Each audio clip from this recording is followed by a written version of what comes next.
سلامونه او احترامات مو ومنئ د کابل ټکی کام کتونکو ښه راغلاست. دا هم د نن ورځې مهم خبرونه. د طالبانو د سیاسي دفتر ویان سهیل شاهین د ارګ او سپیدار ترمنځ سیاسي جوړجاړي ته په خبرګون کې ویلي چې د افغانستان د ستونزې حل د دوحې تړون په عملي کېدو کې ایښی دی. د تخار ولایت په ینګي قلعه ولسوالۍ کې د طالبانو بریدونو کې 11 تنه اربکیان وژل شوي دي. امریکا د کابل ادارې له دواړو مشرانو غوښتي چې د بین الافغاني مذاکراتو لپاره هڅې چټکې کړي.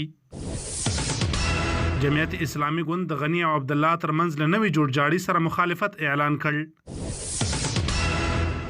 د امریکا ولسمشر ټرمپ د اوباما له لوري وروستیو نیوکو ته غبرګون ښودلی او نوموړی بې کفایته بللی دی.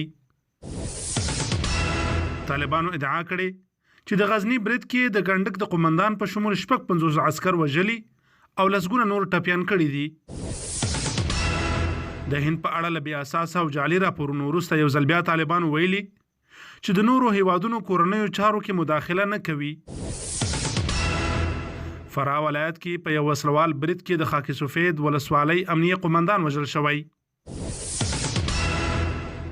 لیبیا کې له سختو جګړو وروسته حکومتي ځواکونو د وتیه هوایي اډه نیولې.